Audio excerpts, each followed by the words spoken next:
Shirt show. All right, let's go. Shirt show! Talking shirt! It's shirt show! Just talking shirt! It's shirt show! Talking shirt! It's shirt show! Talking shirt, man! All right! Episode 101 of Shirt Show. We're talking with Bruce and Steven and having ourselves a Printavo podcast. Let's go! Hey, babe. Hey, babe. Hey. So are you done puking? I never puked. Oh, you puked out the other I end. puked out the other side. Yeah. I don't know. I think that's probably better. You know, Oh, if it's I had to way choose. fucking better. Yeah, 100%. Yeah, because at least you don't have to taste it again. Oh, God. I'm going to say it like that. It's not the taste. It's the fucking throwing up. It feels awful. It's terrible. It feels awful, but I'd rather give anything. I'd give away a child to not puke. yeah, I see that. I can see that. That's fair. It's awful. Yeah, it's no fun. So you're better. I mean, what's the story? Can you update everyone? I need to know, like, how's your health? Like, I'm worried about No, I'm good. So I just Sunday morning I got up because it was Mother's Day and my mom was coming over for breakfast. And I got up, I went to the store, I had to get some stuff, and I felt like, I don't know, I had like some stomach cramps. And then I ate breakfast kind of like I wasn't even that hungry. And then me and my mom went for a walk around the lake, and we got to the lake and I was like, I still kind of felt weird, but I didn't really say anything. So I didn't want to be like weird. And we got like, I don't know, 3/4 of the way. And I was like, Ma, I got to turn around. Like something's not right. I don't feel very good. I started like breaking out in sweats and I was like stomach cramps. And then all of a sudden, like I was like seeing spots and getting like tunnel vision stuff. And I was like, yeah, this isn't great. Something's not right. So I got home, laid in bed, and I like instantly got like a fever and like bad stomach cramps. And it was like that all day. Like I had like horrible body aches and headache and fever and whatever. And then I got up Monday morning and I was like, oh, I'm totally fine. And I like got dressed and showered and went for a walk and came to the shop for a little bit, stayed in my office. And then I felt like maybe 95%. And then yesterday I was totally fine. So it was like a 1 day death sickness. You have the immune system of like, I don't know, a champion. Yeah. That must be what it is. Cause that's it. You know, you recovered so fast. I just fought it off. Yeah. You're a fighter. Mm-hmm. Well, cool. Like, I'm glad you're better. I know. So it's weird. It's Wednesday, right? So we had originally scheduled this for Monday because this is a very special podcast. Mm-hmm. We're going to be guests and have guests. Yeah. This is the new Printavo podcast. Yes. Mm-hmm. The Printavo. Oh, that's almost sounds bad for them. No, that sounds good for us, but bad for them. I don't know. They're probably not going to like that. I don't care. That's what it is. It's Printavo. Okay. Mm-hmm. I mean, I'm fine with it. We figured for 101, we're going to do a little collab. Mm-hmm. Yeah. And it's also going to be a shit show because I'm going to have to get up in a little bit.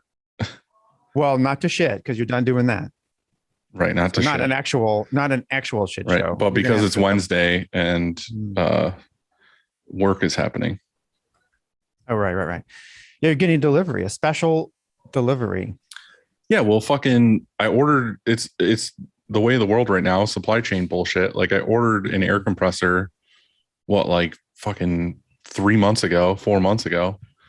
Dylan, Dylan, tell us what kind of air compressor you got. Cause I got a new Ingersoll Rand rotary screw, variable speed air compressor. I guess the variable speed is the new one. Hell fucking yes. Yeah. Well, I had no idea when it was coming. The tracking number they gave me didn't mean shit. And they gave it to me like a week ago.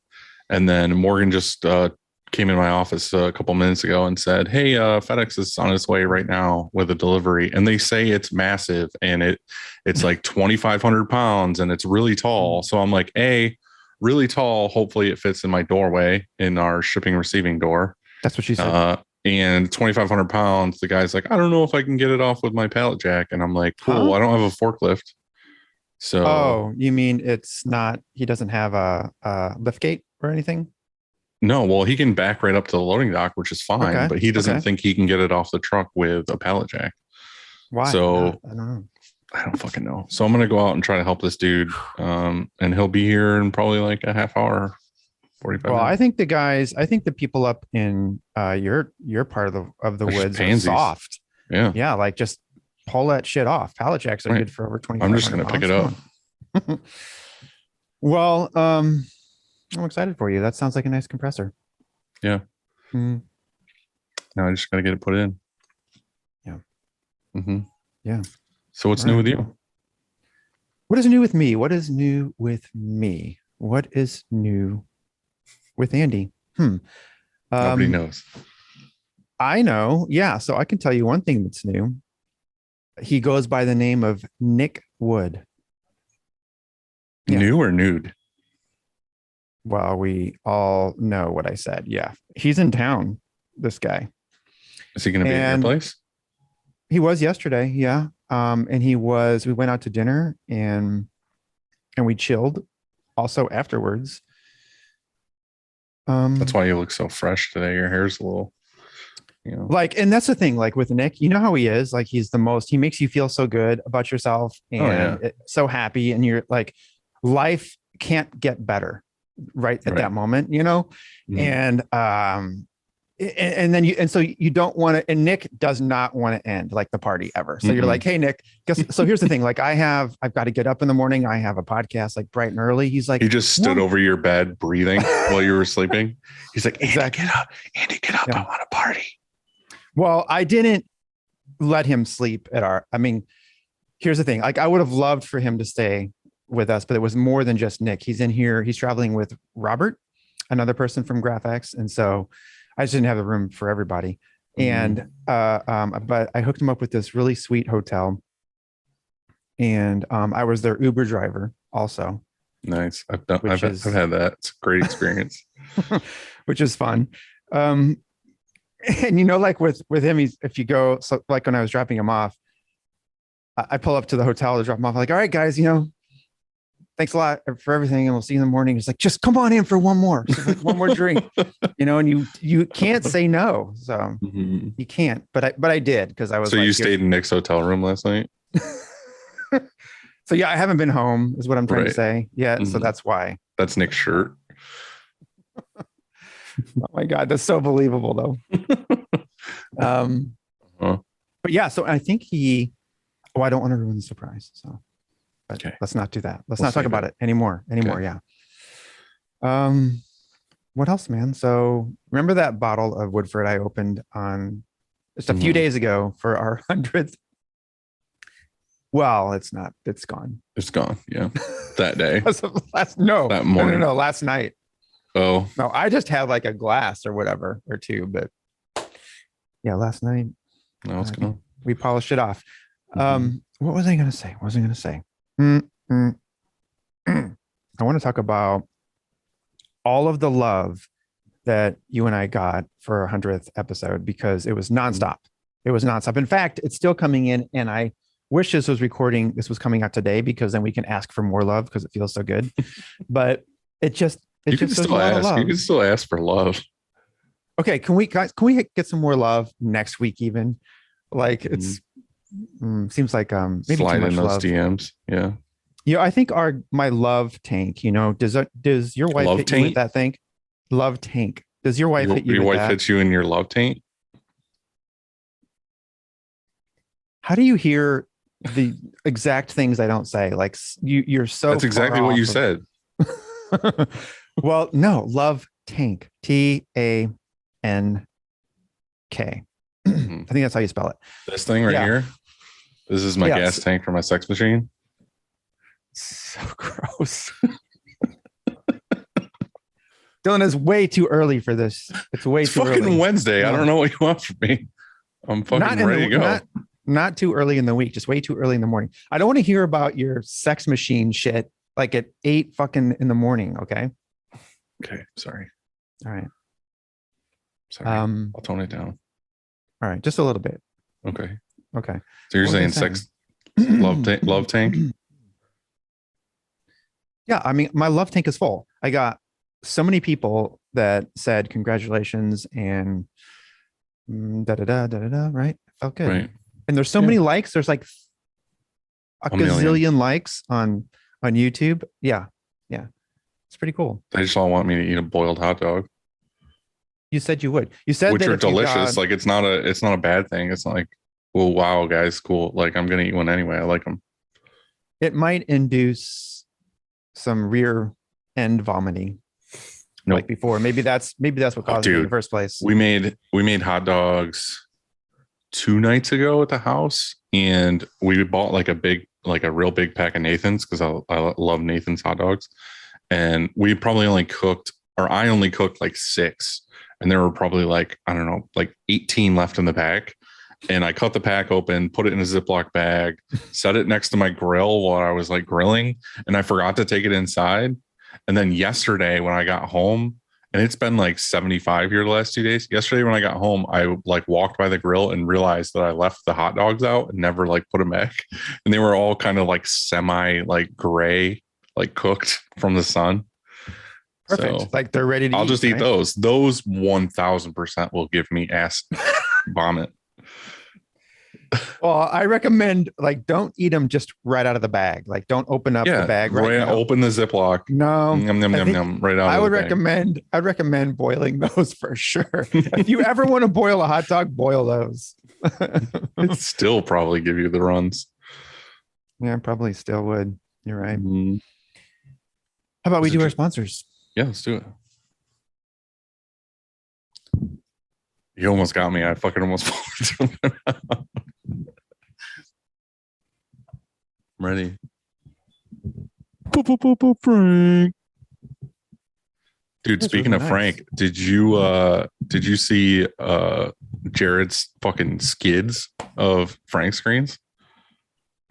Did they were all brand new? Hell yeah. and I was like, dude, those look nice. I was so jealous. I was like, that's so many beautiful fresh frames. I texted Frank. So I said, sending you a pallet today. And he said, thumbs up. Thank you. And I said, put my order in front of Dylan's, of course. And he said, yeah, I've got you. So Because I don't have an order in right now.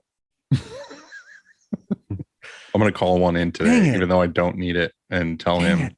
put mine in front of Andy's, of course. Dang it. Yeah. Well, we all know he won't do that. But yeah, Frank. So it all starts with a screen. And whether it's new stretches or restretches, Frank and his team do it the best. To find out more, go to graphicscreenfashion.com, FFFFF, Rank.com. or Greatfuckingscreens.com.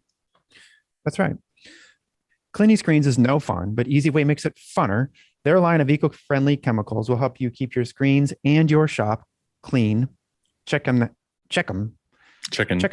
at easyway.com. EasyWay. It's the easiest way. I was eating some Pringles yesterday. Now, tell me I who love where this is going. Tell me who this reminds you of. Alex, 100%. He's a Pringles guy. I had no idea Alex is on the cover or the logo, basically the mascot, Mhm. right there. Yeah. Doesn't he look good? I got a question for you. Yeah. Can you fit your hand in a Pringles can? Not well. The first top, like let's say, till you get to here, I'm Once you good to pop the go. fun, don't stop. But you, Yeah, I can't. Like, so I have to. you know- I'm the you know guy how to that has do that, right? this. I have no, to no, do no. this. You just let it. You just tip it, and then it comes to the Just a little tip. yeah. Okay. Action Engineering makes all kinds of accessories printers need. Go to actionengineering.com to have a look, and then use Shirt Show at checkout and get a one-time discount of 15% off.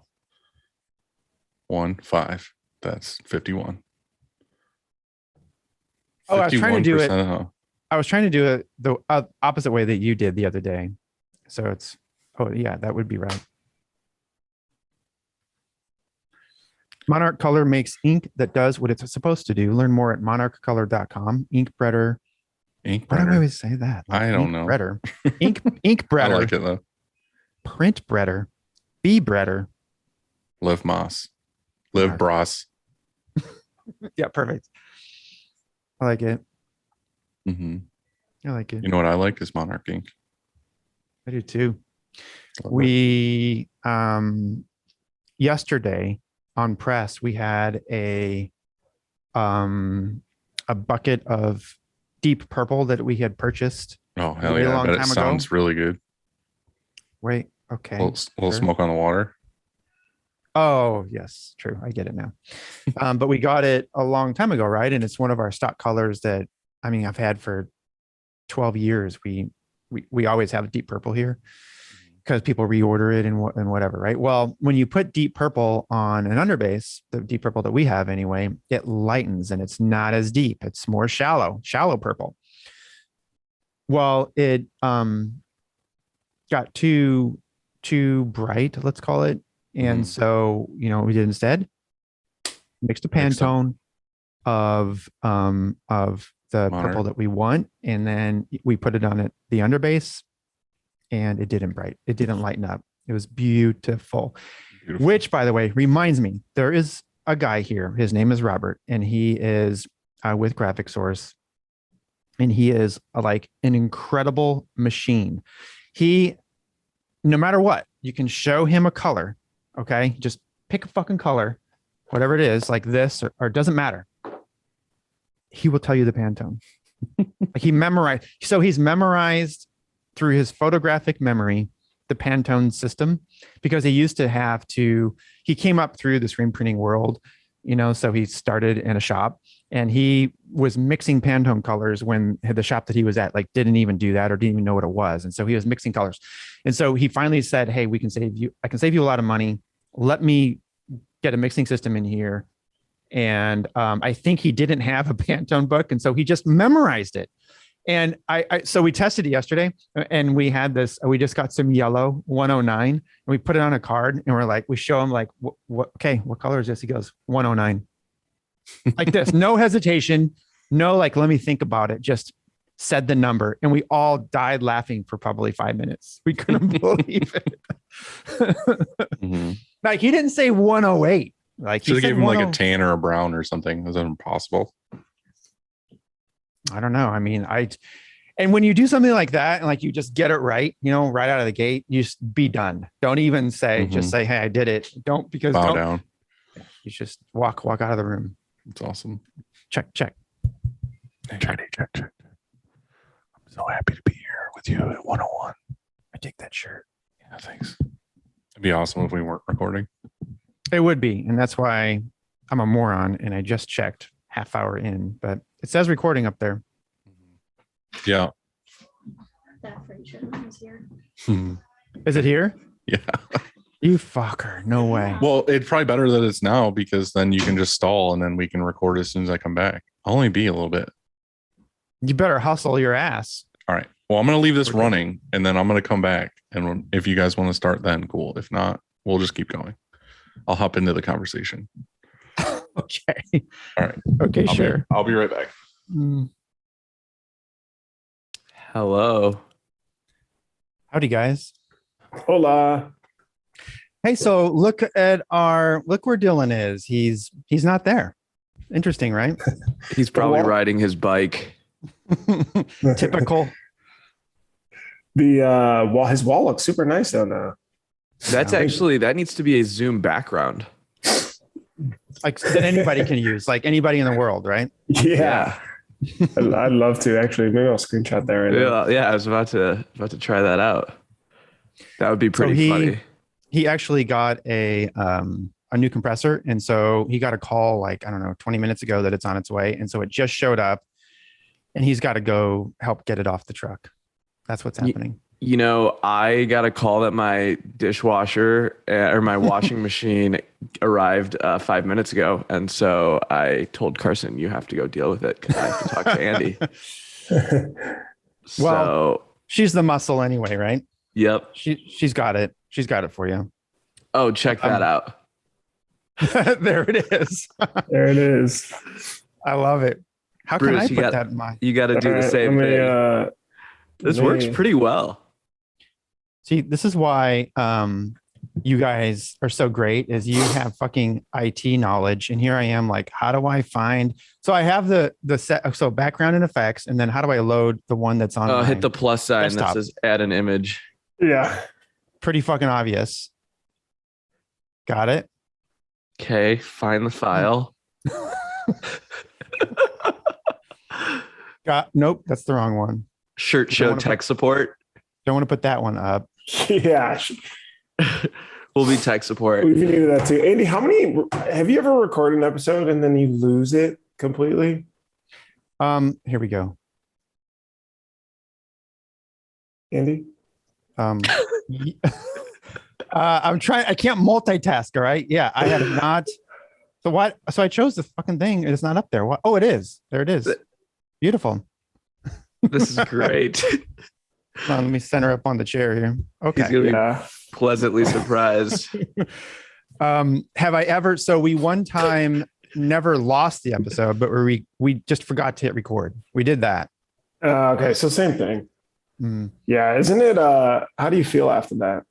So the one time we did it, I think I realized halfway in or something like that. And I'm like, oh fuck, like I forgot to hit record. So we said, hey, well, let's just kind of start over and fake it, like whatever we talked about. And so we started to run through some of the same stuff, and we're like, this is terrible. Like because we're not actors. And so we said, forget it. We'll just have to. It is what it is. What are you going to do? Yeah. We use a tool called Riverside, which has some good pluses. The minuses are when you lose an entire show. Or multiple shows. All right. Hey. I think he doesn't even notice. What's wrong? Nothing. Everything's What's good. wrong? You look so tiny in that chair, Andy.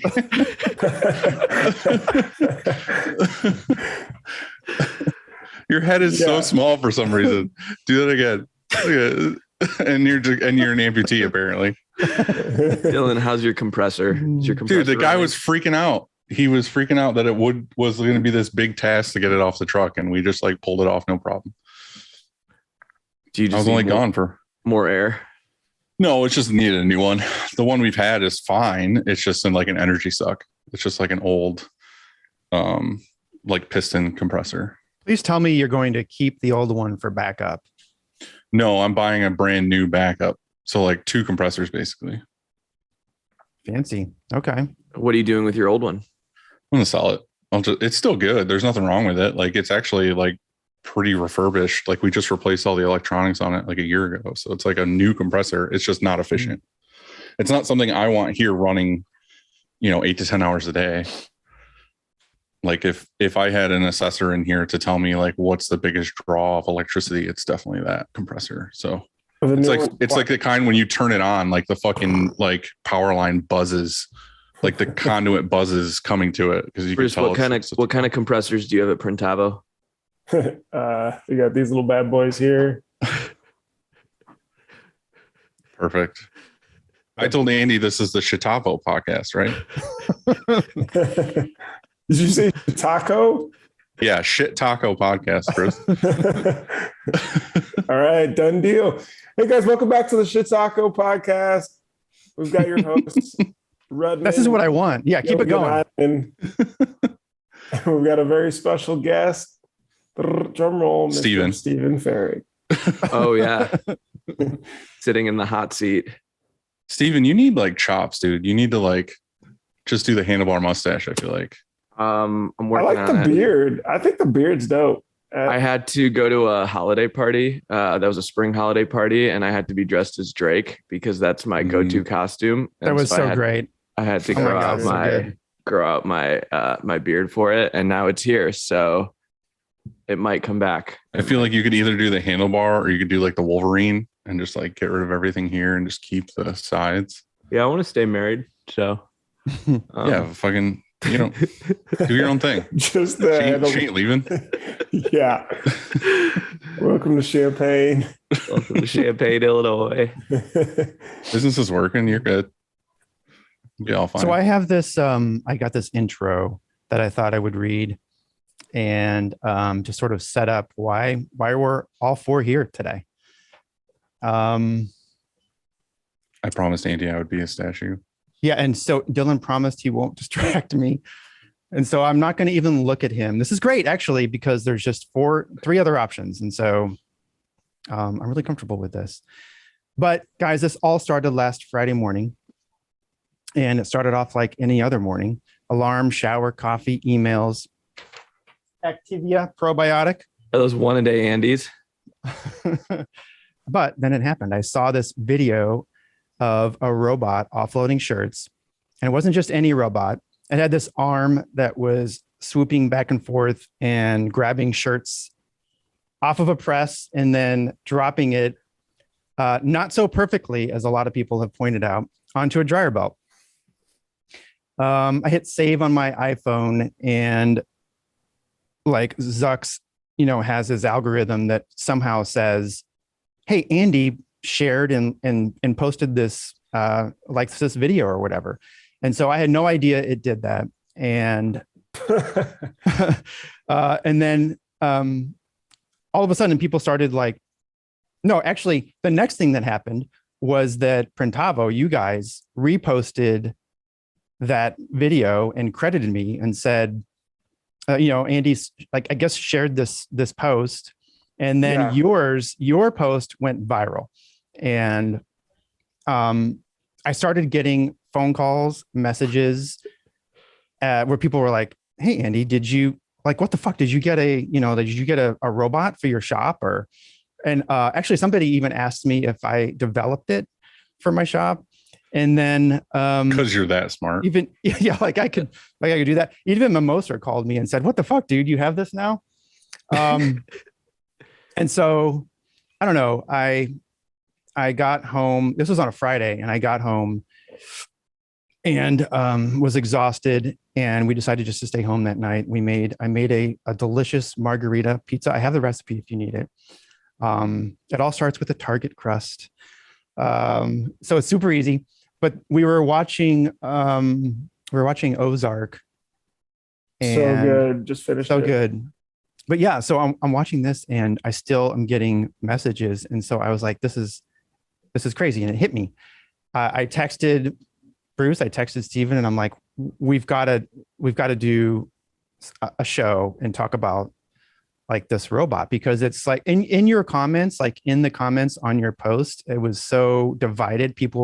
There was people loving it and people hating it. And I was like, well, why not have a conversation about the future, and that is robots, and see where it goes, because that would be kind of fun. It's crazy how. So have we figured out where that? I'm sure it's not in America. It's in Mexico. Yeah, I saw a little comment thing. There was this little watermark thing, and I started looking it up, and I believe, but that's just still a guess. Okay. And theoretically, it's just taking a shirt off the press, no differently than a passport.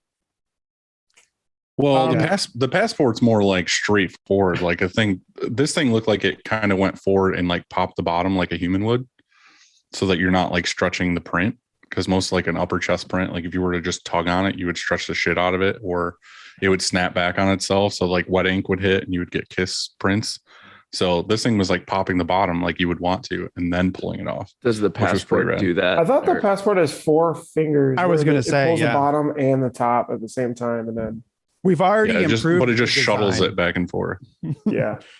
What I kind of thought though was that because it came from overhead and it traveled much further than the passport does, I thought potentially anyway, it could also go to the other side of the dryer. If you have twin, if a press on each side of the dryer, it could also go over and grab off of that press. You would have to sync, and it might be, a challenge. But if you're the shop that's running, the same job for a week, which there's shops that do that out there, it would maybe make sense.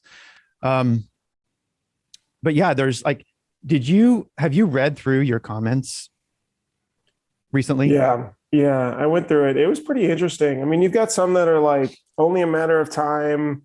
Some were no thanks. They said, can it massage me while I stand there? Ryan Moore said, maybe because it's blue and not green. But but definitely a lot more nopes, which I find kind of interesting. And I don't know if it was because of like they thought it just wouldn't help or it'd cause other issues, or just more anti-robotness. I feel like Yeah, it's so one why of do you? those things though. It's like how people feel with like digital squeegee stuff, where it's like they're thinking it's replacing things. And yeah, it technically is replacing a human, but like Andy said, if you're sitting there and you're a shop or you're Nike or whatever, and you're just going to print like, 50,000 of the same garment, like why have another human that's literally just like popping a shirt, turning around, putting it on press, when you can have a robot do that and then have the human run the press? Like, yeah, for the owner, it's saving them an employee, but it's also just like, it's making it more streamlined and better, unless they can put that human in another spot of the shop to do other things instead of. Isn't it no standing up different press. than like a unicoat? Like the same Yeah. rules apply. What's different about a puller and an auto coder? Yeah. Like I said, I feel like it's a tool in your tool belt. It's not necessarily like the robots are replacing people. It's just, I have an analogy. So imagine you have a copy machine in your shop, which most of us do, and the copy machine made a copy. Let's say you have to make 100 copies. The copy machine would make a copy, and then it required you to stand by the copy machine and pull off each copy as it came out and then put it somewhere. You would think like, what a piece of fucking shit this thing is. Like, I don't get it. Why wouldn't it just stack the 100 copies, And so isn't it interesting, like what level of automation is acceptable now in 2022 and what isn't? And I get it, because I think that I was trying to examine like, why would somebody object to this? And I think it may come down to this. There are manual shops out there that are screen printing purists, that are craftsmen and women, and they take pride in that fact. We're a handmade shop, or even on an auto, we're an automated shop, but we take pride in the fact that we touch this. We're human beings, and we are creating this, piece of art, which is on a t-shirt. And when you introduce a machine that assists in that, for whatever reason, it takes away from that craft, and you're not okay with that. But and that's okay. Like that's okay to have a shop, and with that's your mission. Your mission is to be more maybe handmade and things like that. But at the same time, I think we as business owners, as shop owners, I think our job is to spot inefficiencies and to spot repetition. And when we can anyway, automate that spot. I mean, because isn't the end goal, one of them anyway, the end goal of a shop is to have profitability. I mean, because you want to stay in business. And if you want to stay in business, I think you have to look for efficiencies, and you have to look for ways to be productive and reduce that repetition. And I think that and besides that, I think you gain quality of life. That's like maybe it's a byproduct, or maybe that's the number one. Maybe that's your number one goal. It's like, look, I've got a person that's going to stand at a press for 8 hours today, and they are going to just offload, and they are just going to do this. It's a repetitive behavior. And is that good on their shoulders and their arms? I don't know. I would say probably not. I mean, I've done it all day. I've done it. I used to do it. I used to be a single press operator. I would load and offload the shirts. And so why wouldn't you want to make that part easier and speed that part up? If it's you just could? unnecessary. Like it's unnecessary if you're doing the same job and it's set up all day long, and you're just having that person pull pieces and literally spin their body around to drop it on the press. There's no need for it. That's why I said like this automation makes total sense. I think like you look when people are saying no, the purist will say like, oh no, we should manually touch the shirts. But some people could be looking at it and saying like, how accurate is that machine? Am I going to need to pay another tech more money to sit and stand by it? And I think that's like my issue with like maybe digital squeegee is I don't think it reduces setup time and screens, but like you need to now have a more technical employee running it. So like I could see a nope of someone looking at cost, looking at how intense the technology is, and looking at it and saying, I'd rather pay a person $15 an hour and never have to worry about a robot. I don't know. Because couldn't you argue that you overbuild or you over automate or you overdo for sure. it? Yeah. Right. I think it's one of those things too. Is it's just like there's a million different types of screen printing shops. Sure. You know what I mean? Like there's people that just want to like print cool shit and like have more of like a boutique kind of place. And there's people that want to just like fucking manufacture all day long. Like they're, you know, the owner isn't at all intertwined with the company, and the employees are just employees, and they're not allowed to talk. They have to stay in their bubbles. They just have to manufacture all day. Like I feel like those are the people that are just like automate, because they're like, cool, well, I can get the same amount of work done and cram this many things out in a day with less people if I just keep buying machines. But then there's people who want to buy machines that want to just like get rid of human error. Not that like they want to get rid of people. They just want to get rid of less errors and less waste. But like I said, that's where I feel like most people would be at, is they want to get rid of the errors and the waste and the repetitiveness for somebody, and then put that person in somewhere else. They could be in like, you know, QC, or they could be, you know, counting stuff in, or they could be in the office or whatever. It's just kind of like, again, I feel like it's a tool depending on your company. And I feel like for 95% of the print shops, they don't need that fucking thing. Like it's not necessary. Yeah. Bruce, do you know any shops that have passports, or Andy? Yeah. I've seen, I was just in a shop in Los Angeles that they bought a contract shop. Oh gosh, what were those names? Anyway, they had one that was running, but they do a lot more contract work, and maybe that's where, you know, they're trying to boost margins there. And then went to Redwall up in Wisconsin, and they had one, maybe two, also contract shop. So I don't know. There was The a sample shop. size is small. There was a shop that I went to with M&R. I think it was in, I want to say it was either Tennessee or Utah, where they had like 14 autos. And I think like maybe 5 or 6 of their autos all had passports. Wow. And they were just, like I said, it was just the bigger jobs, the bigger quantity runs. They just put on those presses, and the guys were literally just like, they had a press operator and a guy running around putting ink in. And then the third man or whatever was the passport, just like unloading all day. Do you think the employees like it? Like, do you think employees like an employee might look at it and say it's replacing me? Another employee could look at it and say like, that's sweet. I don't know. Right. Like I don't have to stand next to your fucking annoying ass all day long. I remember this one shop when I had one, he said that the way to make this job profitable is that we needed the passport running on it. Huh. And it was a job that was like, he said there was no end to it. He was like, they just always keep setting, like it just never stops. Yeah. There was a friend of mine, AJ Davis at Davis International, that was the one who sent me this clip and the info on these a little while ago. And I just texted him and asked him if he wanted to talk about it for a second, because he knows a little bit more information on it. If you guys are cool, I'm going to give him a call, and he's going to tell us about it. He said he was driving. I said, pull over. So let's see what he says. Oh, we've got Collins. A Colin. Hey there. Hey, buddy. So what do you know about these machines? A little bit. Found them a couple of weeks ago. I mean, the first thing is price, which is pretty shocking. The base unit for the flat stock goods is going to come in around 30,000 plus shipping and some individualization, some setup for your shop, depending on your floor space, how it's being laid out, where you want it to move. That's the one that unloads. That's the unloading robot for flat stock goods, for cut panels and unsewn flat stock goods. The gripper attachment that's better for the finished garments, hoodies and fleece and just regular t-shirts is it's got the 2 grippers that come in from the side. You'll see that in some of the new videos. That one's roughly 35-ish. So a crazy, to me, price point. It seems super low. And I can't imagine if they work really well, which by all accounts they seem to be. I can't imagine they'll stay at that price long. It's because they got no safety features. You can get hit by it and fucking cut in half.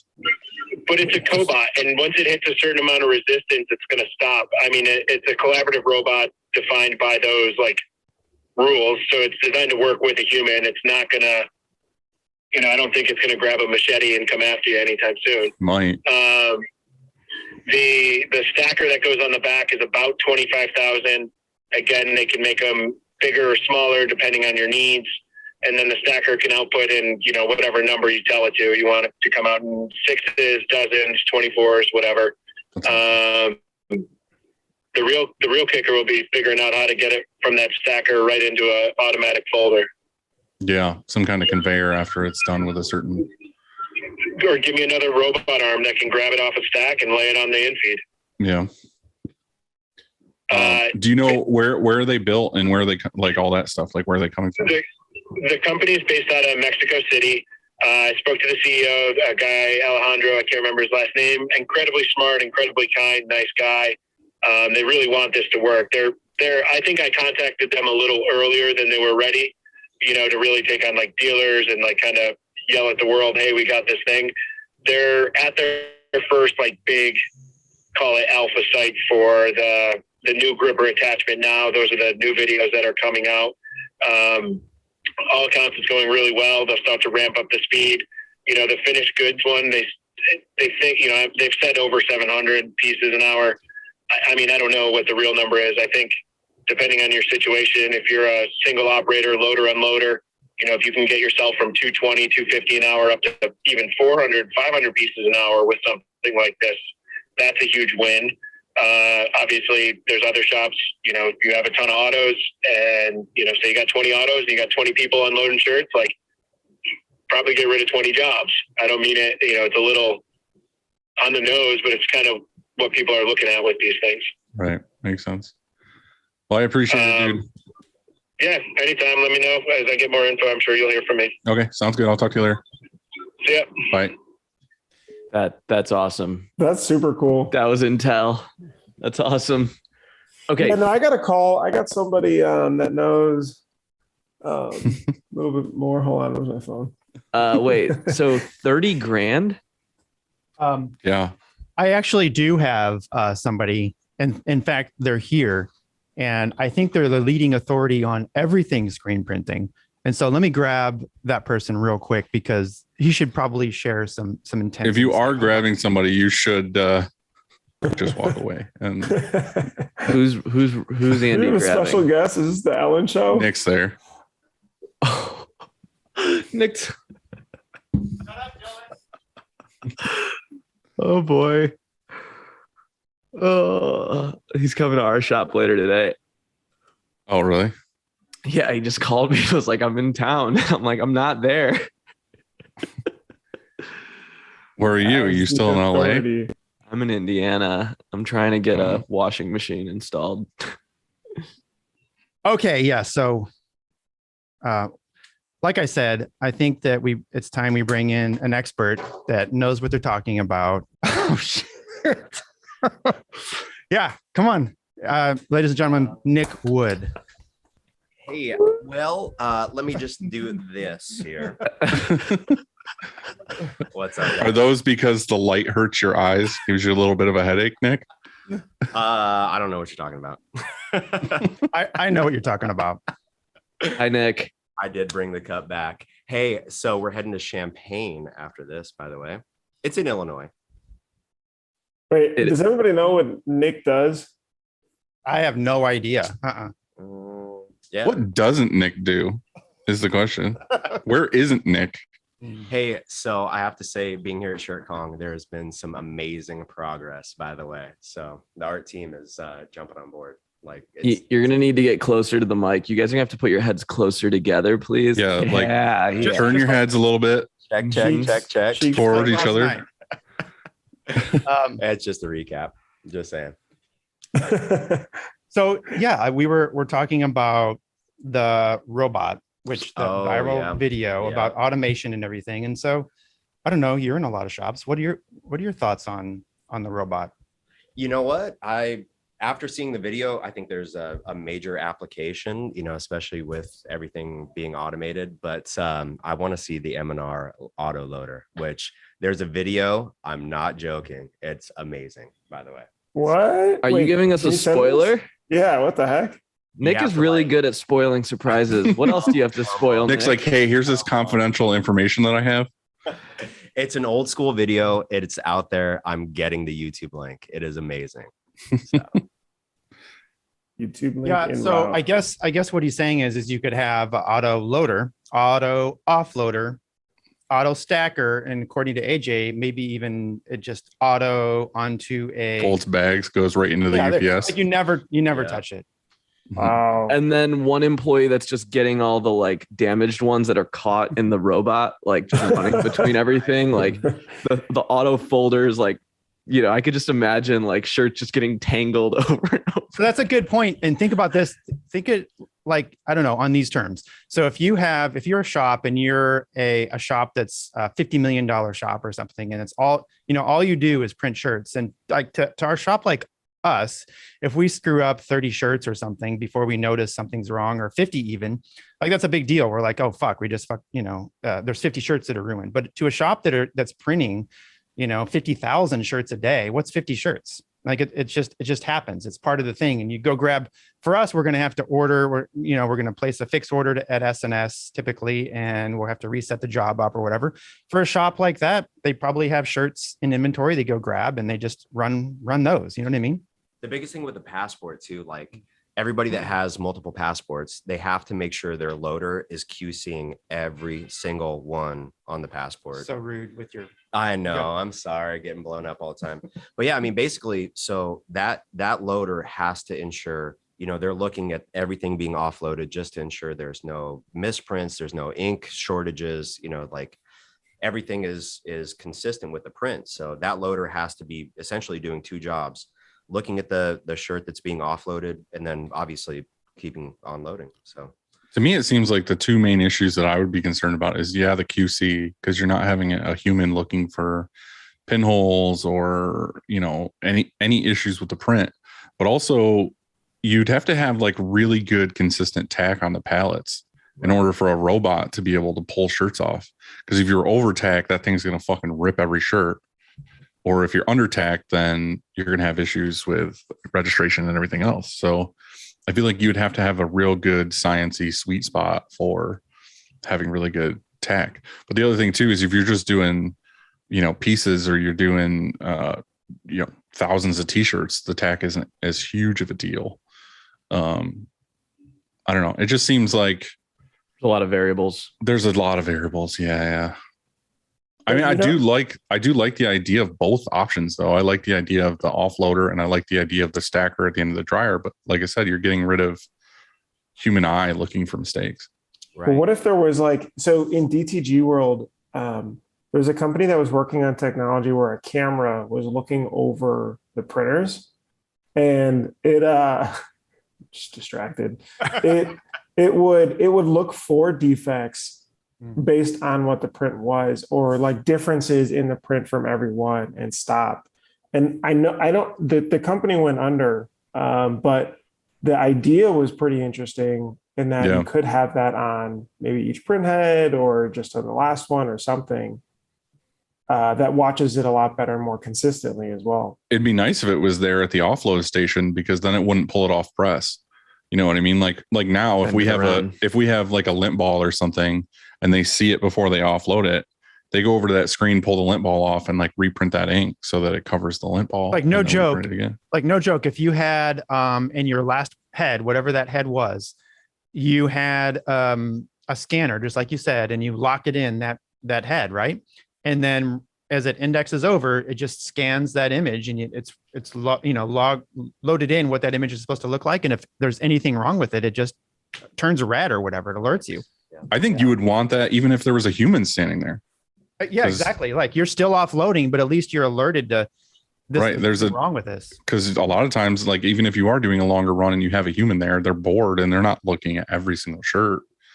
But if there was something that like paused the press and was like, hey, check this shit out, you know, that would be sweet.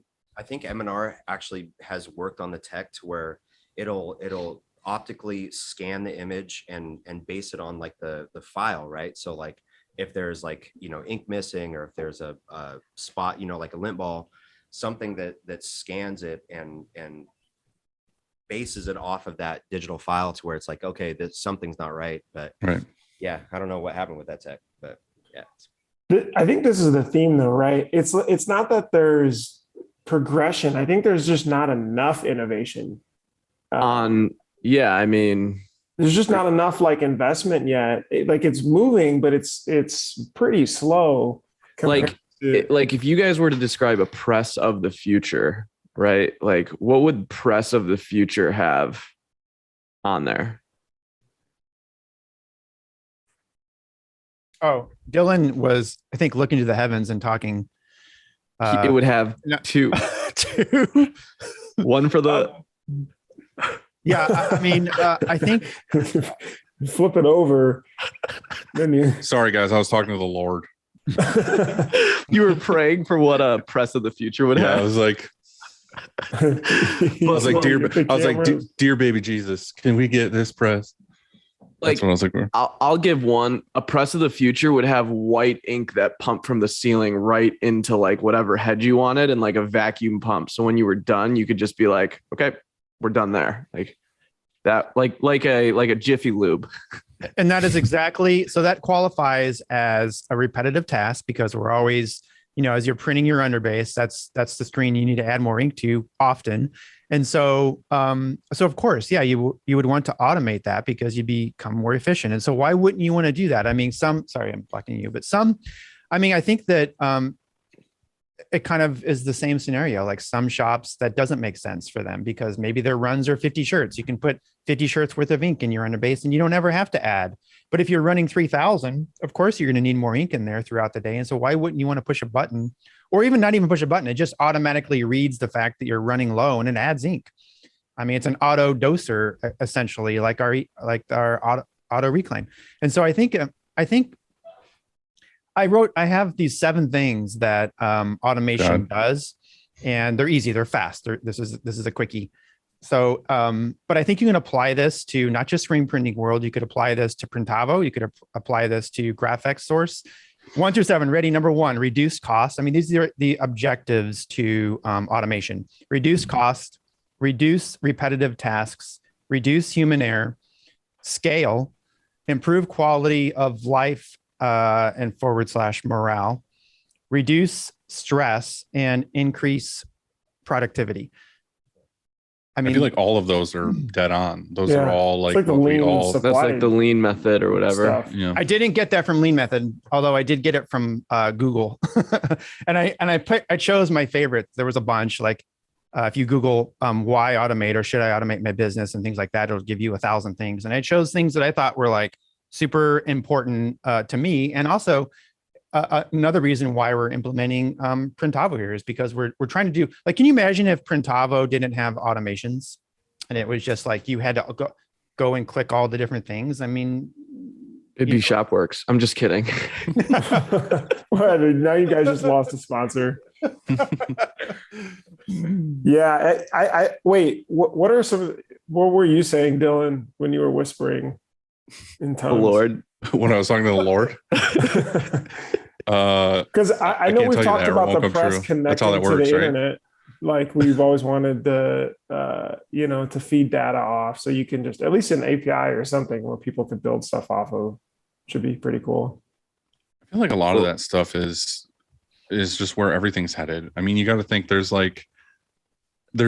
jobs throughout history where people just sit there and they do the same repetitive task because they haven't came up with the technology to get rid of that yet. Like, do you see those people at like a recycling facility or whatever, just staring at a conveyor belt, like picking things off? It's like that job is not necessary for a human, and that job has to suck for that person. Yeah, it's a job and it's paying that person, but that job fucking sucks. It's like if we can come up with a way to automate that and get rid of that, and it's not hurting anything, and you can put that person in a different place. exactly. So Which you're I not getting feel- rid of that person. Right. I feel like that's the biggest thing that a lot of people don't think about is you don't necessarily want to have less people. You just want to put them in more key positions. Like there doesn't need to be someone standing there all day just doing this back and forth. Like it takes no brain activity at all.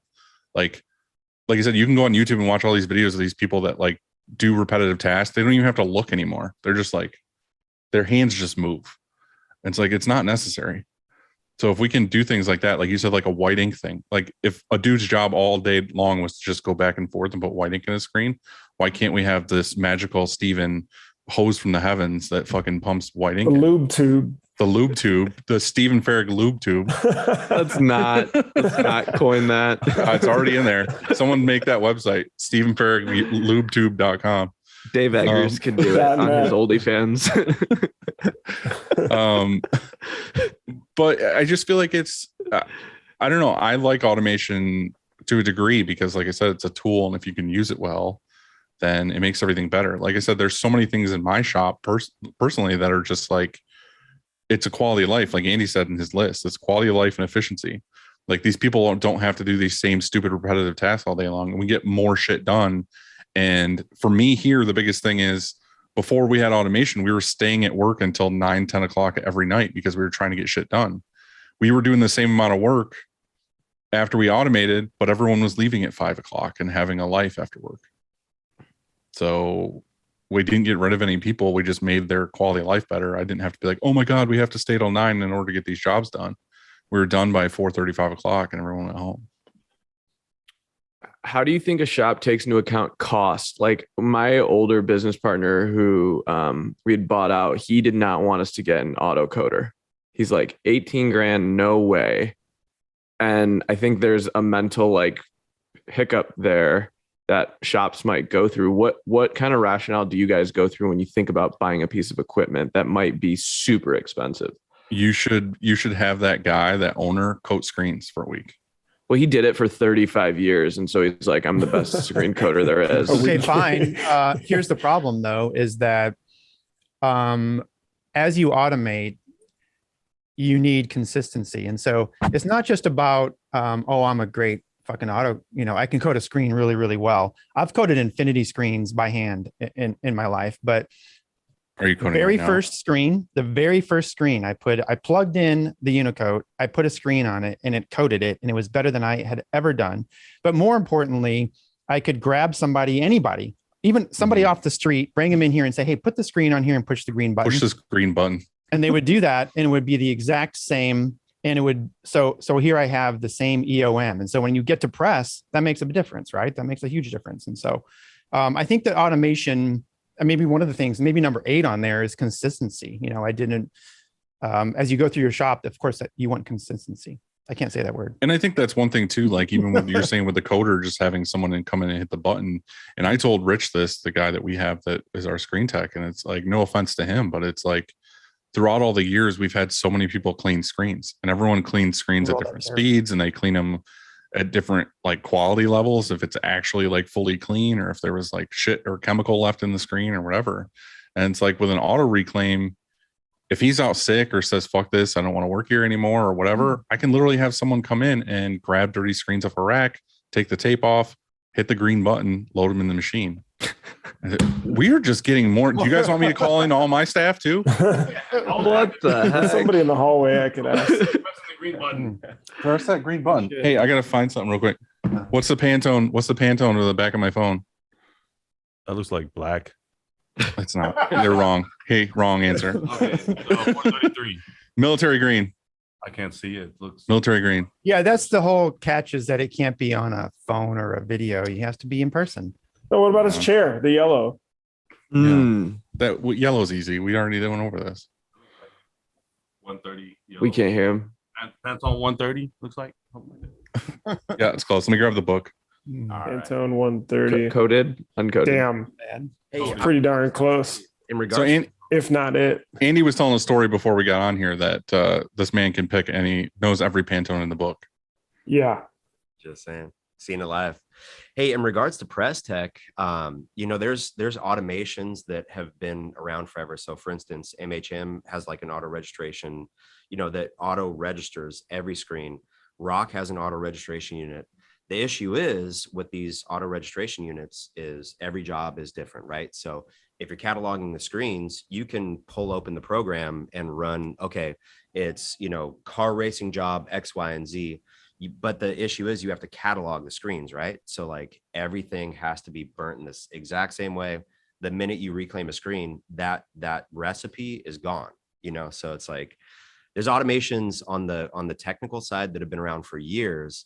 It's just the US application is kind of hit or miss, but the tech is there, which is kind of exciting for sure. So I just got to figure it out. And I guess that's the biggest thing, right? It seems like what we're talking about with a lot of this stuff is we have people that are willing and are making more of the, I guess, the mechanical part of it, like a machine that's pulling off and all this other stuff. But I guess we need people to do more tech as far as like the computer and the eye and things, like seeing all this stuff to make sure everything's correct. We need more of that, I guess, is what we're saying. It's a better investment for the US on that side versus, I think the market is kind of focused on this mechanical, how can we speed it up? Yeah. Versus, you're precisely right. Like let's reduce the defects. Let's, focus on that side of things. The tech needs to advance. There's more of a market in the US for that versus an auto registration system. That might be more your area, Bruce. Do you see anything more tech coming into our space like that? Multiple press manufacturers have reached out about allowing for these sort of recipes to be built from the press to the dryer and all that be saved. They're still kind of focused on it saving on the press versus just allowing us to pull it off. My thought, when we were talking about this, some of this with Steven, is just that like, because not one manufacturer has done it, the rest of them don't feel the pressure to do it yet. So it's not really competitive yet for them, but they're all like, okay, yeah, that sounds good. Maybe we'll go. But the also thing that we were talking about is just the fact that they make hardware. They don't make software. It would be like us asking to make, a manual press. It'd just be like, I don't even know where to start. And it is pretty different as far as the engineering and the talent and stuff that you need.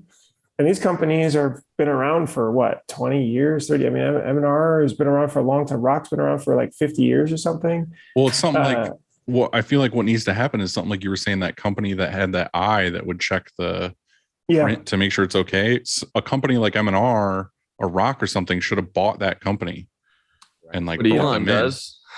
I wonder if they don't think there's enough like market for it, right? Because it's like all this stuff attracts investment when the total addressable market is so big, like making cars or something like that, where it's people will pay millions of dollars for those CNC machines, doing fabrication and stuff.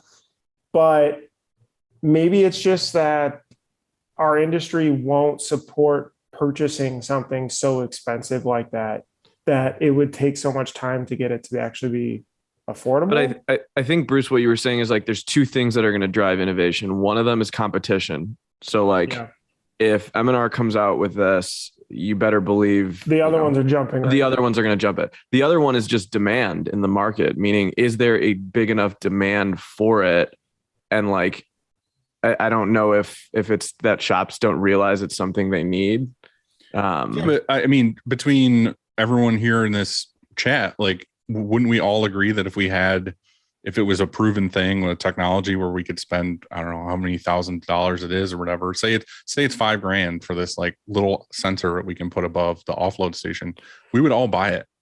Right. Well, to save defects. Absolutely. And if you're going to have somebody at the dryer, and I know every market's different, but if you're going to have somebody at the dryer and they're at $15 an hour, that's $31,200 annually. And that's before workman's comp and unemployment insurance and full benefits and all that stuff. And didn't you just say that AJ said that that's what it costs? It's like $25,000. Okay. So for $31,000, I can buy a machine that's going to last for what? I don't know, 10 years, maybe, and so, and then you wouldn't have to pay that employee. And especially now when you really can't find anybody for $15 an hour, honestly.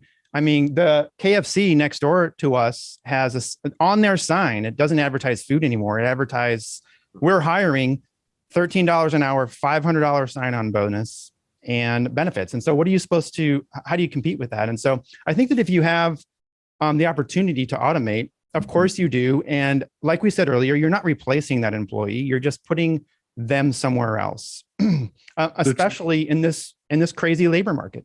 The truth of it is that if I can automate the manufacturing side of it, I would love to add more people. Like if I can make it way faster and way more efficient and less spoilage in the shop, I would be hiring tenfold in the office because I would try to sell more jobs and I would need more customer service. to produce more things in the manufacturing that's automated. So I would love to grab somebody from out there that I already know is a good employee and be like, hey, I'm going to replace your repetitive job with a robot, but I want you in the office now helping me sell more jobs. The funny thing is, too, a lot of this tech on the manufacturing side it's existed for a long time, but the rollout has been slow in the fact that like labor was abundant, and then COVID hits and it's like, hey, this new tech to automate all of these tasks have been here, but the market demand wasn't there. And now it's here. I think there is a lot of innovation in digital and offset and like paper printing, like web to print and all those. Like I've heard that they are like light years ahead of us. Even when Bruce and I went to the first Printing United, remember that, Bruce, in Vegas, like 3 or 4 years ago, it was all digital and our minds were just blown at like even lasers. Supercolors. What? Supercolors with those printers. Yeah. So like, I think we're very much behind because we are part of just a dated industry. Like, I mean, yeah, it's just a craftsman's, mentality. But I think they're willing to pay for that. Those machines are $1 million. And that's kind of like in other manufacturing industries. I remember when you had Danny on, and he made an awesome point about like, why isn't there like software that can help us and automate and do all this cool reporting and stuff for the market? And I remember Josh Merrill at Liquid Graphics was just okay, but do you realize how much that shop management software is for the CNC, industries? I mean, you're talking like $500,000 investment just to connect and everything works together and all that stuff, but they'll spend it. I don't think we could support it, not making an excuse or so. I think we absolutely need to move in that direction, but like the amount of engineering talent to build that stuff out over time to then go back and to charge for it, right, it's really, really tremendous to make it work. And what I've noticed is like running big shops and being at big shops, it's the old school people that were running the shops.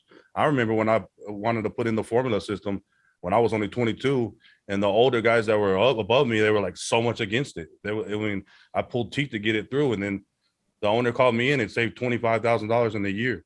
So it's like the older school guys. I remember when we put the tri-lock system in, the older school guys were like, oh no, they were just so against it. I can set up faster myself. It was that they wasn't pushing the market as well. So a lot of these guys that run these big shops, they're territorial, and the owner just listens to them. So even with we come in as graphics, we can improve your process because we automate everything on our end when it comes to separations. Markup, we're working on automations day and night. Like we have a team of JavaScript guys and automators. And a lot of the people that were like so stuck in their old ways, they don't want to push it. It's like we got to push them to push the industry. I think wonder. Go ahead. Bruce. Go ahead. I mean, I was just saying, I wonder if it's like a company size thing. I feel like when you first start, it is like you're like more of a passionate screen printer, or like I was really passionate about building and coding product and stuff. But like maybe when we call it $1 million in sales a year or something, it's like that stuff isn't the stuff that continues to grow the business or the stuff I should be even focused on. It's like, all right, now my focus is efficiency, team communication, automating stuff like that, and like longer term growth. And like there's a huge mind shift until you get there and feel it, because you're like, geez, what am I doing? Like, fixing this little thing in here, like, spending time on this. Exactly. Guys, it's like replacing the shovel with the tractor. I mean, yeah. The problem is like the catch-22 with our industry is that it's so easy to get into. Like anybody can be like, oh, I want a screen print now, and they can build their own press, and they can they can make screens in the sun, and they can do all this stuff. And it's like, that's the good part is anyone who's like got a DIY spirit can be a screen printer, and they can create their own shop from nothing, and they can do all this stuff. But the problem with that is if they have that DIY spirit to get that shop going, they generally carry that with them the rest of the way. Like Steven was saying with his one owner, as he was like, I've fucking coded screens for forever, and I'm the best screen coder ever. And it's like, he knows that he can do it, but and he doesn't want to spend the money on the automation because he's like, well, I can code a screen. And that was also part of our breakup story. And I would have to call Andy for advice quite a bit. Right, Andy? This was back in the day. because that mindset was so much like it was so there. It was like all DIY. It was paralyzing, and like we Yeah. couldn't move past it. You know. Well, I think Bruce, you hit it on the head really, and sort of what Stephen just went through. I mean, as a lot of us start out, like I started out just me, and then Joanne, and we scaled. What you do every day changes, and that's and what works in a long time ago maybe doesn't work now, and so you have to learn to adapt, and that's a really difficult thing. Change is really hard. It's painful, and sometimes you have to take a couple of steps backward even before you go forward. And so it sucks. And in doing so, you can even lose people. I mean, hell, if you bought one of these auto offloaders, you might have 3 people quit and say, I'm not part of this. This doesn't align with my philosophy of where I want to work or anything like that. But I was talking to Tony Tinyfish, and he has an interesting, he said something that I thought was really interesting. He said that, we were talking about just shop growth and our current shop sizes. And I told him that I was really content. Like I'm happy with our square footage and our presses and our team and everything else and our volume, right? Like I have no intentions to grow. Just because I think people have to find their spot and where they're comfortable with. And he, he said the same thing. He's like, actually I'm pretty happy with where I'm at too. But now it's not so much up to me anymore. It's actually also up to my team, because your team wants to, a lot of times your team wants to grow. Your team wants every year, they want to go into a performance review and they want to get a compensation adjustment upwards, right? They want to take on different roles within your company because they get bored offloading shirts for 5 years or something. You're like, look, I want to do something else. And in order for you to grow your company, I think that you have to really consider these type of things, if you want to grow, not just for yourself, but for also your team. Silence. I think about, go ahead. I just think that's it. That's the long and short of it. You know what I mean? You get to a spot in business where you don't try to just do everything yourself anymore, or you try to, like I said, there's people that are like, oh, I could go to Easyway and buy a washout booth for couple $100, and they're like, no, I'd rather go to Lowe's and buy like a $100 less like shower and cut it in half and like build a drain and build legs and all those. It's like, I'm just saying that you get to a point in business, and even like I've done it. Like I used to do like DIY everything, and now I'm to the point where like I don't want to fucking do any of that. Like I'm like, yeah, I could just buy that and be done with it, and it's done right the first time. I feel like that's my motto with everything now, is like, let's do it right the first time. And I feel like a lot of the people that want to DIY everything end up doing it wrong 5 to 10 times, and then they finally get it right with what they built. And it's like, you have to give a lot of credit to the DIY. Like everyone. 100%. I definitely do. Like I'm not knocking that in any way. Like I said, I was that way. I'm just saying with the kind of people that would buy this automation, they're not a year in. Right. They're 10, 15, 20 years in. And they're like, I'm sick of doing it the hard way all the time. Let's automate this and automate this to where it's less headaches. Isn't this interesting? So like Andy Dillon, I was listening to one of your shows where a guy came up, or a younger individual came up, and you guys convinced him out of buying equipment or something like that. Mm-hmm. Isn't it interesting when people come super eager to try and over automate and like buy everything at once, and you're like, whoa. Yet. You're not, like, you do not need all of that stuff. So I think there's also the flip side of it, as people looking at this and being like, oh, I can just buy everything. And that's also really dangerous too, right? Like, I think I've seen people buying another press before they go with a direct to screen, and it's like, those kind of things. So I don't know. Sometimes I feel like it's a gun show with like equipment too. Yeah, I agree with that. Bob's a current client. I love that kid. I sold him his little manual. He pulled the trigger at 16. I was like, that's like, are you sure you want to do this? Like, okay, like, okay, right. Nick. Yeah, we know. You sold everyone their first press. What I told him first though is like, hey, focus on the business loan. Like, equipment is fantastic to look at. Get the business loan figured out first and foremost, even before the space. Like, get grants. I mean, come on. But yeah, it's like, dude, focus on the foundation first. Build out the business model, and then obviously automate. But I mean, on my end, on the scripts and automations that we're doing for the separations and all that, I mean, I had to get my key guys bought in first. It's the 20-80 rule. 20% you get them bought in, they start implementing it, everybody sees it works and they get excited and everybody wants to use the automations. I mean, makes your life easier. I'm not replacing your job. I'm giving you more tools to do your job better and more efficient. That's the moral of this whole podcast, I feel like. So on our end, we're doing automations all with the art side, like with the bays, with putting it on for the tri-lock, for the dial fit or for the eye image. We're automating all that. It's the same with like Brian in the art department here. He's got like a million shortcuts because he's doing the same tasks all day long. He's like, oh, I need to black this art out and put registration marks on it. Boom, hits a button and it's like done. It's like he doesn't need to spend 15 minutes doing that when he can get a key to get it actions. done. So we're tying actions up with the JavaScripts, and instead of 2 buttons, it's like 1 button, and like it does it all. Boom, left chest, right where it needs to be. If it's the same process, then and it's all math. So maybe that's the theme. It's like how to just keep getting better. And then it could be like as a business owner, it could be as a screen printer, it could be as an efficiency perspective. If we fast forward 15 years, like equipment manufacturers had this tech back in the day, right? This is not new stuff. Like passports, auto unloaders, like this stuff has been around for a long time. It's just the market has been relatively small. If we look forward 15 years, every shop's gonna, if you have an M&R, they're gonna have a passport. Like that's what's gonna happen. The loader ones never really worked. What I saw, the ones I saw back in the day, you had to like stack them. You spent more time stacking them on the freaking thing than you would just pay a loader, because you had to stack it perfect or it wouldn't grab it. I think there's certain parts of the industry where you still need that craftsman. Like you're still going to need, there's things where we look at all the time, like even loading. It's like, okay, well, what do you do with a left chest? Or what do you do with a print when you go from unisex tees to ladies tees? Like that robot's not going to know, okay, like if I'm going to a ladies tee, I'm going to move it to where the print's a little bit higher, or left chest, I'm going to slightly move it over a little bit, or, this garment in this stack is a little bit different and I need to treat it differently.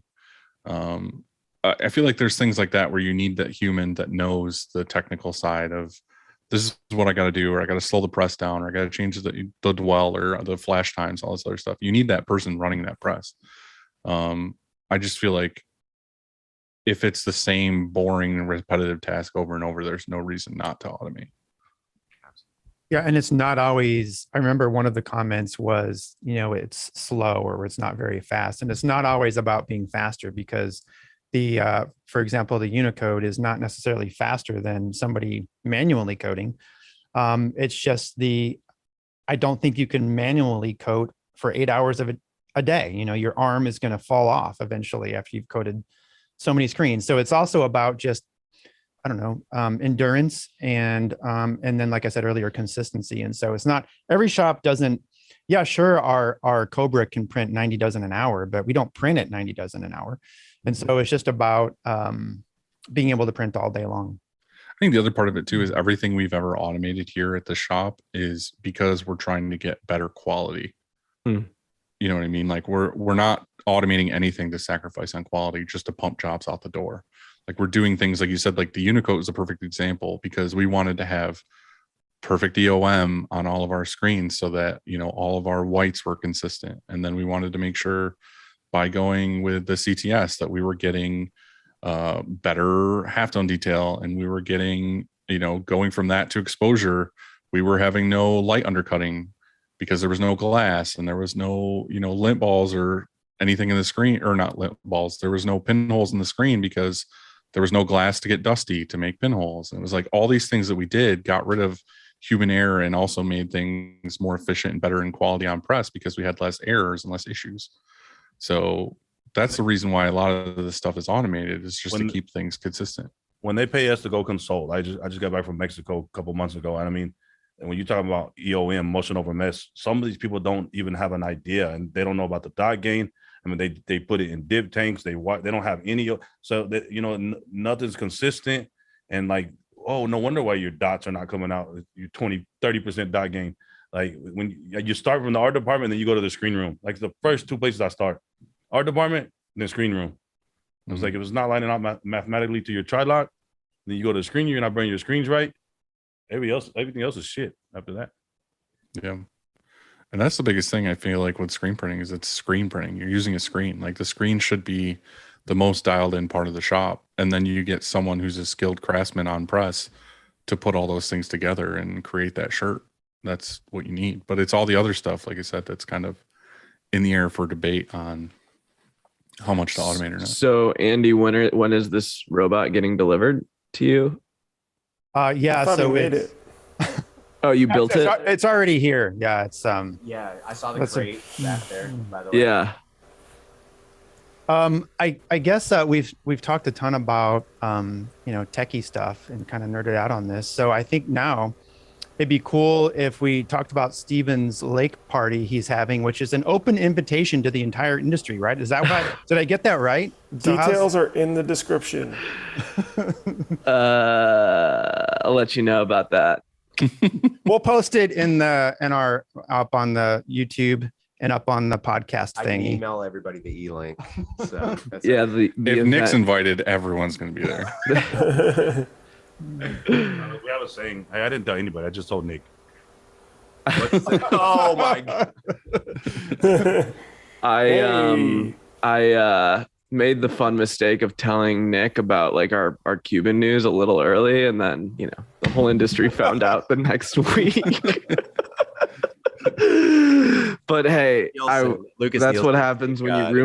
when you room with Nick Wood. Is late night bedtime. There's just secrets. random people he walks up to and he's like, hey, did you know this? By the way. Camp Sync did this thing?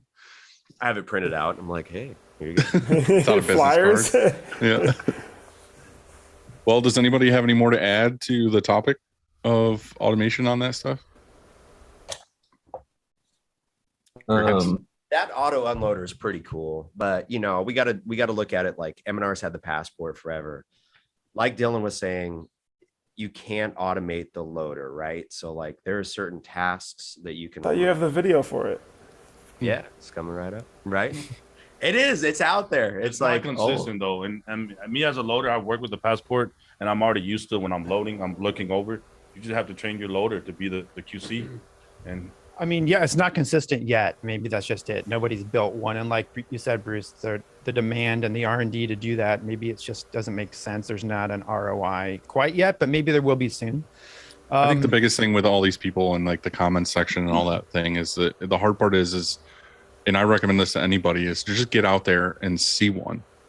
You know what I mean? Even if you're looking at a passport, go to a shop who has a passport, watch how that shop runs it, and you're going to be like, oh, it's not as complicated as I thought it was, and it's not as hindering as I thought it was.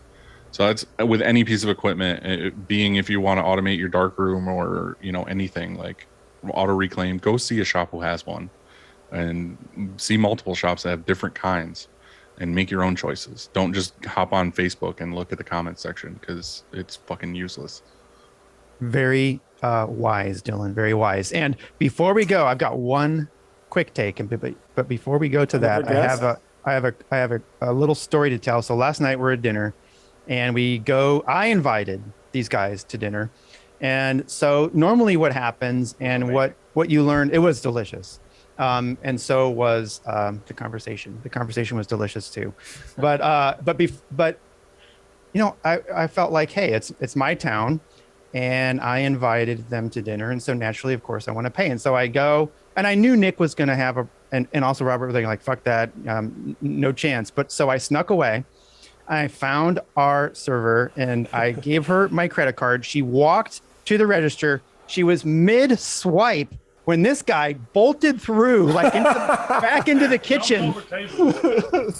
Jump over This is a table. true story. By the way. And he's like, no, screaming, going into the back of the kitchen. And she's like, what the fuck is this guy doing here? Like, can I help you? Do you work here? Arrest this man. Someone stiff arms him. We had a relationship at this point, right? Like we've been bantering back and forth. So I felt like I knew her. I was like, hey, like I felt obligated to be like, hey, I'm gonna teach you the POS. This is how it works. Like I'll run the card for you. I key entered the order. Like gave us a 50% discount, by the way. But yeah, that was epic, by the way.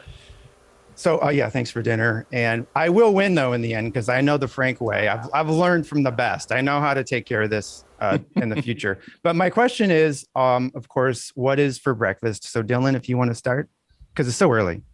I had a shake. I had one of those meal shakes. Sounds But delicious. it's almost lunchtime for me. It's almost noon. It's 11:16. We had hotel breakfast. It was amazing. It was actually really good. It was actually really good. What was in it?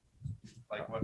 Eggs, toast, ham. The thing about it though, it was a garlic spread that they put on and a little scrambled egg. It was delicious. Holiday Inn special. Yeah. Although the hotel just opened up and there was like no hot water. Yeah. So last night, and like beautiful hotel. This place was immaculate. Last night we were like, hey, listen, the hot water doesn't work.